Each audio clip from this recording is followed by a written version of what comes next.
we filled you with expert information that you may not be able to pick up from various different sources. So we brought in great talent, and we brought it here to Whippany, New Jersey, Greater Metro West. This is the home. Hello, everybody. This is the home of the Jewish people of Greater Metro West. And I'm extremely proud to be a Board of Trustee member of this organization for many years. That said, Yitzhak. Well, I had a joke for Yitzhak that he's not here, so what we're going to do is we're going to start when Yitzhak comes. There he comes around the horn. He and Abraham had a little something to do this weekend. For those of you who had the total portion of the week, Yitzhak survived, and he's coming in late.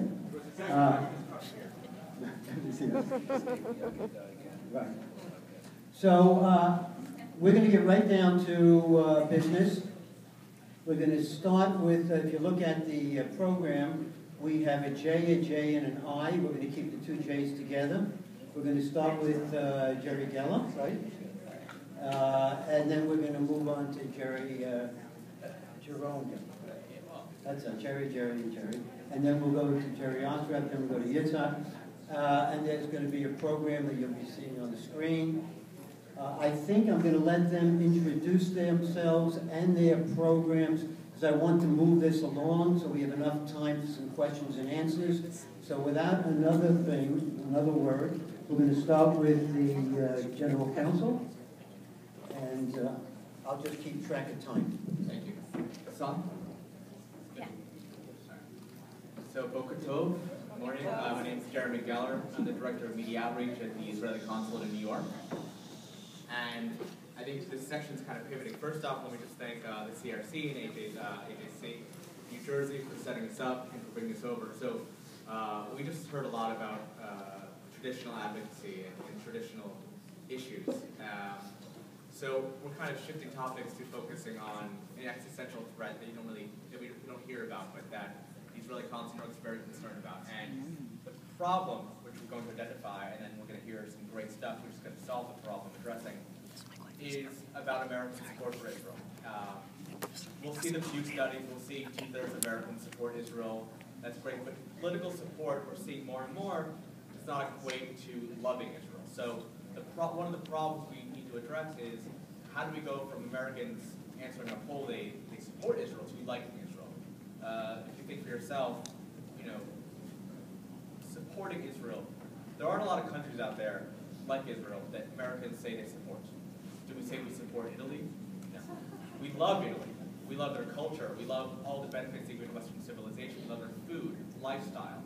So we need to think about how we approach explaining Israel. I think in one of our first presenters mentioned a figure about 70% of Americans are neither pro-Israel nor anti-Israel.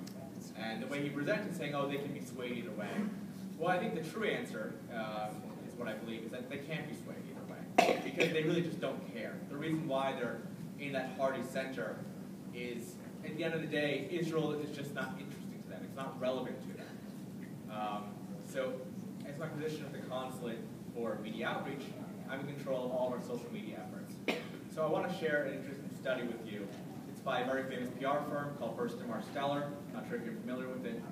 About a year ago, they looked at 50,000 online mentions of Israel. On Facebook, on Twitter, on blogs, 50,000 mentions. They found that 94% of all mentions of Israel were in the context of the conflict. Obama, Netanyahu, or terrorism, or settlement building, or peace process. 94% of everything Americans are saying about Israel online is in the context of problems, of conflict, of controversy. That means everything Israel has to offer. Everything from food and wine, travel, music, green tech, startup nation. All of that is within just a tiny sliver of 6% of Israel.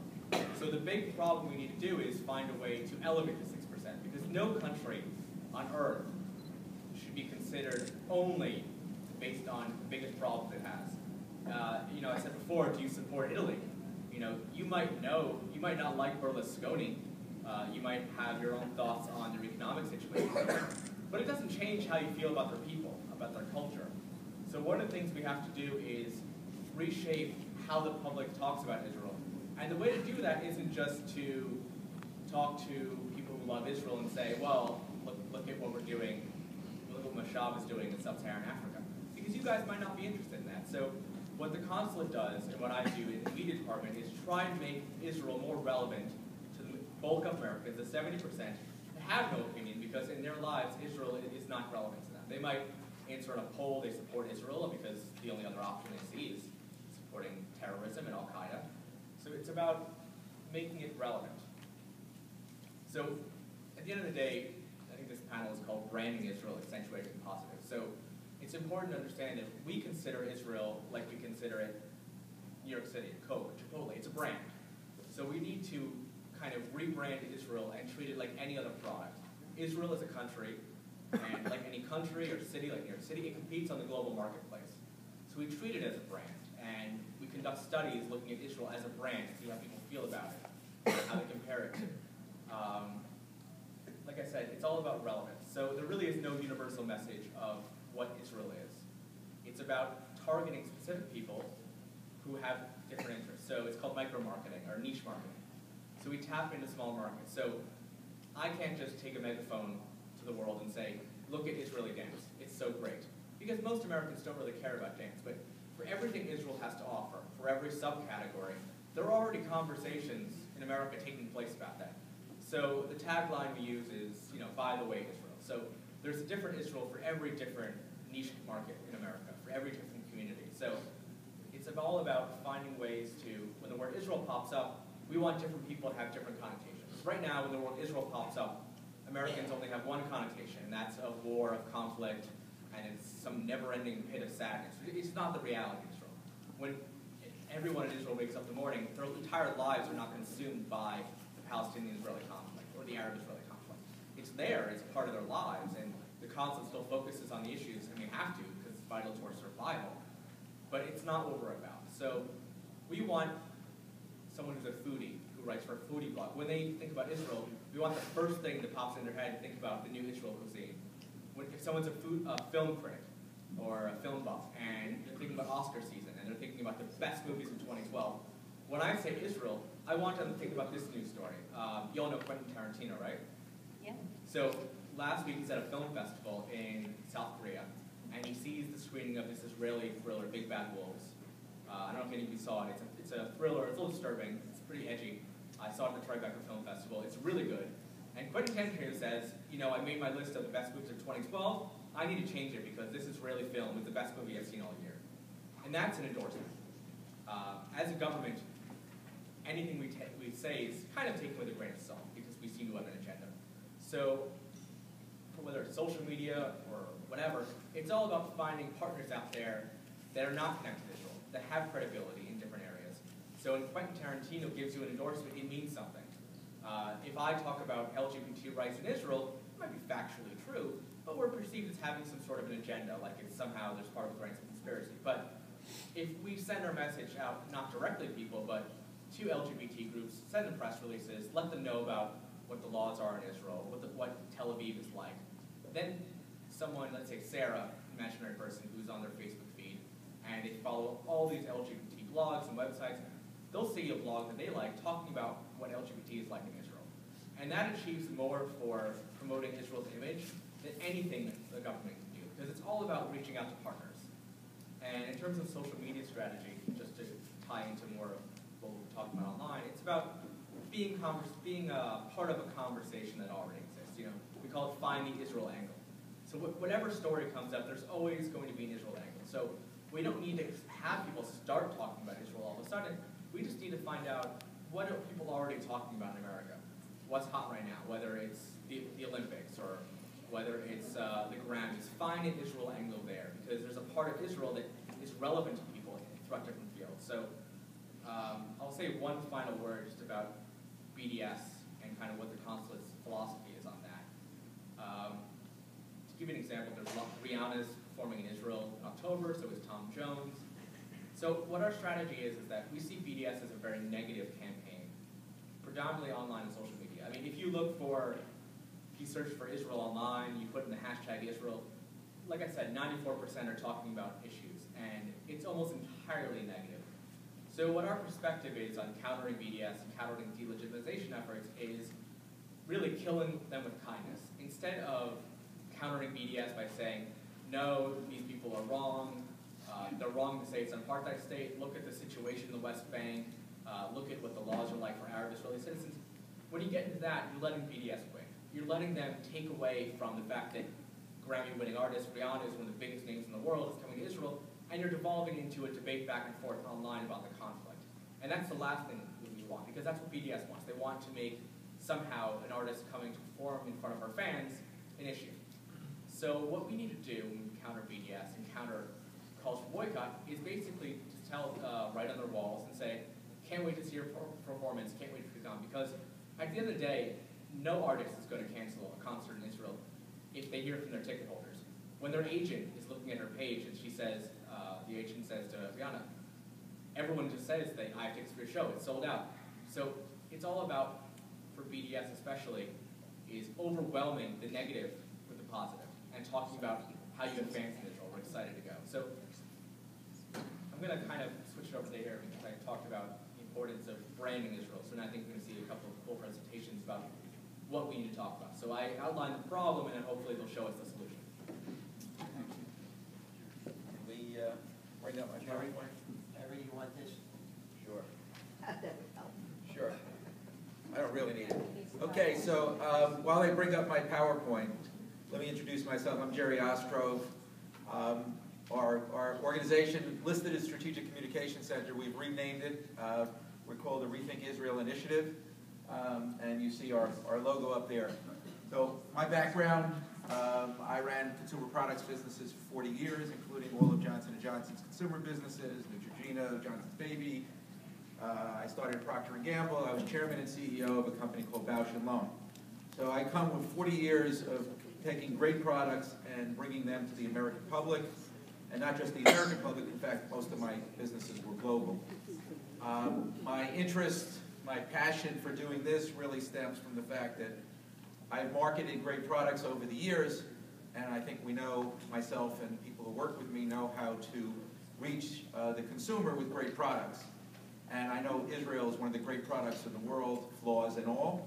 And in fact, flaws and all is a major piece of it. I think the beauty of Israel, the beauty of the United States, and all Western democracies is that they have their flaws, and being socially active, democratic countries, we revel in our ability to deal with those kinds of social issues. And so I agree with what Jeremy just said. The worst thing that we can do is continue this very negative defensive battle in order to talk about Israel. What we need is a positive, proactive outreach to the public, first here in the U.S. and then around the world, to tell them why they should love Israel. So let me begin.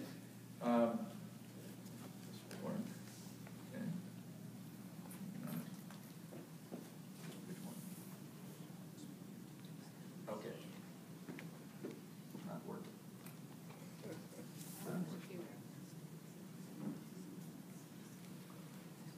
If that was Israeli technology, it would definitely work.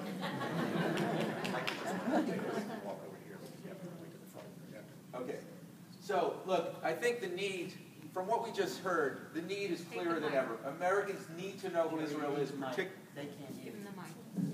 America needs to know who Israel is, particularly the young and diverse folks.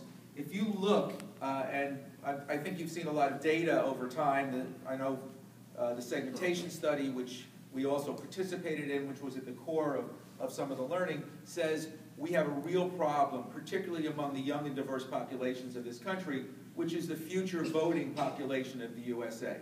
And so, you know, I came up here, I heard one of my least favorite songs. It's called Waiting for the World to Change. We cannot wait for the world to change because, first of all, if the world is going to change, it's not going to change in our favor.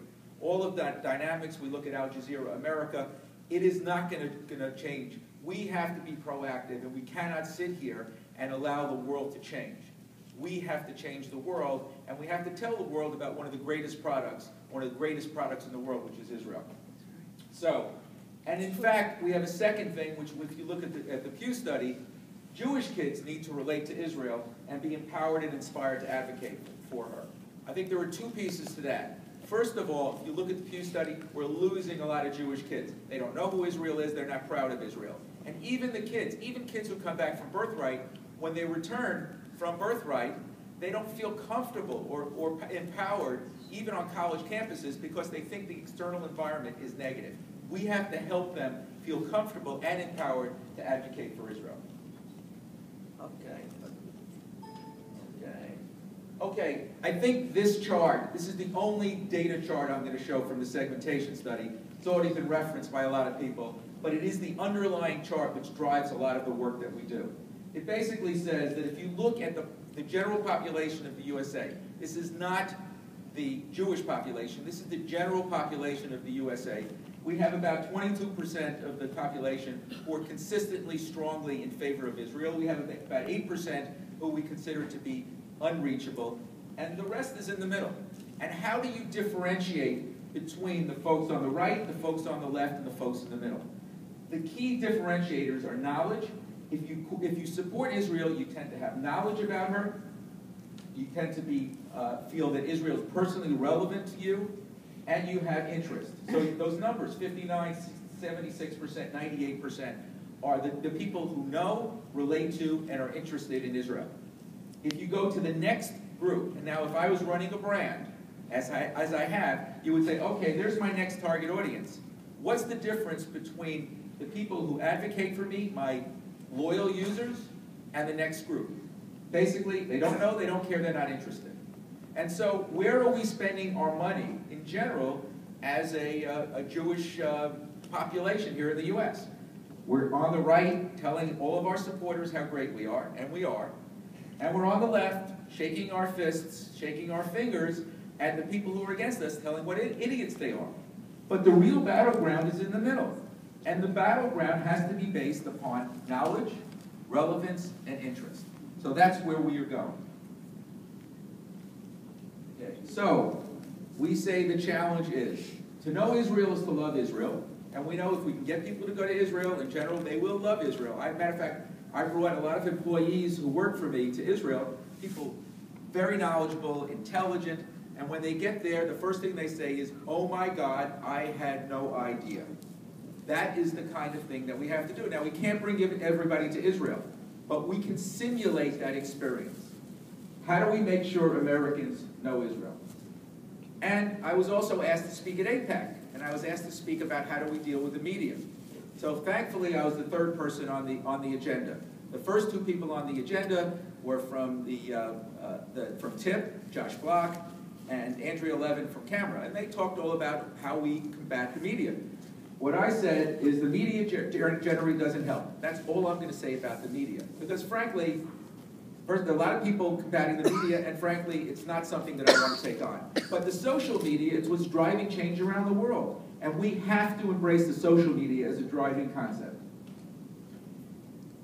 Okay. Yep. Okay.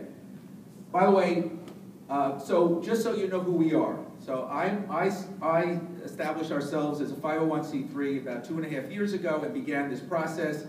I say when my ad agency, media agency, public relations friends who I've worked with for many years see me, they run the other way because they know they're about to work for free. But it's not true anymore. We have raised the funds to do, and we will be spending millions on this campaign over the next year. But we've also, the reason that's up there is I also had the privilege of hiring the Obama social media team who helped elect this president. And this is not a political comment. I won't talk about my own politics right now. And I don't talk about my politics with them either. But these guys did a fantastic job, and they understand how to use social media. And I asked them to put a few slides together, and this is one of their slides. They had 34 million Facebook friends. But those Facebook friends were friends with 98% of the Facebook population. They used that as a means of getting out this campaign's message to the American people. And the second thing is, when they put content out, it wasn't political. It was not designed to persuade, but to engage and inspire. And that is what you have to do on the social media. You cannot hit people over the head with messages. They can walk away. They can turn off their computers. They can go to somewhere else. You have to engage and inspire them.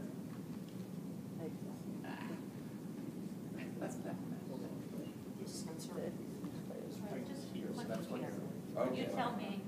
Okay. How's that? You tell So me. we have launched. And so before I finish, I'm going to ask all of you to go to your computers, and for those of you who are on Facebook, come and like us. So we are focusing on social media, and then we're going to have a paid media component that's going to be very significant. I've been blessed with wonderful supporters who have given us the money to do this and run this as a real brand. We're going to reach, initially, we're going to target for 18 to 24-year-olds in the social media with an emphasis on college students. We're also supplementing our distribution. We're cooperating with every brand campus-based organization, both Jewish and non-Jewish, as our ground troops both distribute and give us feedback on our work. And as a brand, we do market research. We test our campaigns. We test all of our input. We also have constant measurement in the marketplace to see how we're doing, how we're impacting people. So when people invest in us, not only are they investing in our campaign, they're investing in the knowledge that we're going to generate as to how to do this very well. We're going to evolve this campaign. So it's going to be a multi-year investment in social media. Paid and broadcast media will follow. We have unique creative approaches. You'll see some of our approaches right now, but we're going to add gaming, original videos, and all components of the social media in order to reach this audience. We have many partnerships that are going on. I mean, there are so many people out there doing wonderful things who can help contribute to what we're doing. Sitting here, I got an email from Israel. They do wonderful things. Israel is a nonprofit which goes and helps disaster relief around the world. They did work in Haiti. They also do work in the United States. College kids would go crazy when they hear about Israel, particularly if they can volunteer to help disaster relief through Israel. And once we get our feet wet with this 18 to 24s, hopefully sometime in the first half of this year, we're going to add additional target audience, Hispanics, Asians, and other at-risk groups who form the future of the U.S. Back one, please. Okay. The key to this, we do test, and we have proven we can engage and inspire. For example, next page. Okay, the left hand, I'm going shortcut here. The left hand, if you go to an 18 to 24 group in this country and ask them their attitudes toward Israel, very typically, 38%, this one, 38%, and they didn't know this was about Israel. We asked them about 7 different countries. 38% positive, 27% negative, 35% neutral. Not good. Not good. Simple exposure to, as I'll show you one of our ads, Israel is the first country in the world to ban underweight models. After exposure to that and seeing a video on that, 38 positive goes to 72, 27% negative goes to 6. It's instantaneous. It is because the problem is not that most of these people dislike Israel. It's just that they have no idea.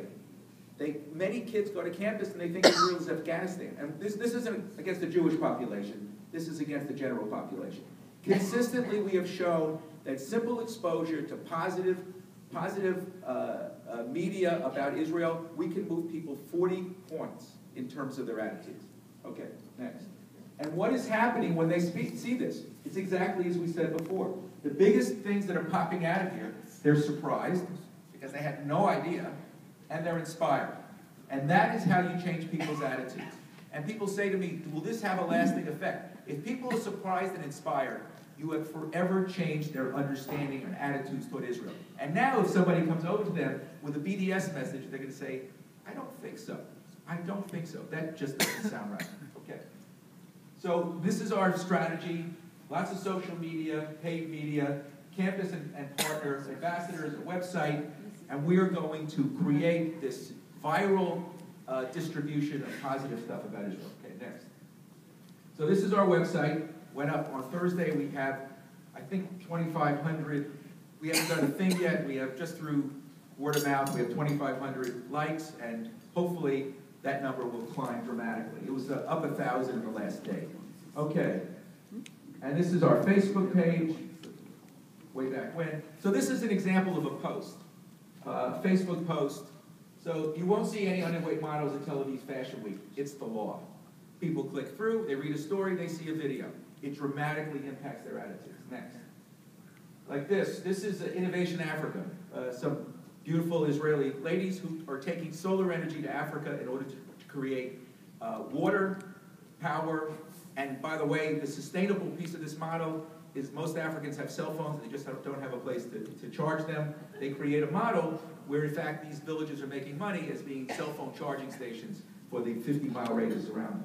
Okay. Cardboard bicycle. Kids love this. An Israeli created a cardboard bicycle. It's designed to get cheap bicycles. We're going to buy some of these bikes and put them on campuses as well. Okay. I love this one. We're going to post this on Halloween. Need a great Halloween costume. 4 tips from Tel Aviv Zombie Walk. I mean, it is not the way people think about Israel. Also, when the Miss Universe pageant begins, we're going to put up which one of these 3 is Israel's contestant in Miss Universe. Of course, it's not the blonde, it's not the brunette, it's the beautiful, beautiful Ethiopian lady. And it just surprises people. So, like us on Facebook, for those of you on Facebook, rethinkisrael.org, okay? And these are the kind of stories we put up. These are on beaches. Israel first to ban underweight models. Really, by the way, the ad agency does beautiful things on these stories. They research them, make sure they're factually correct, and makes them appealing to this target audience. Cardboard bicycle, safe haven for gay couples, and thank you very much.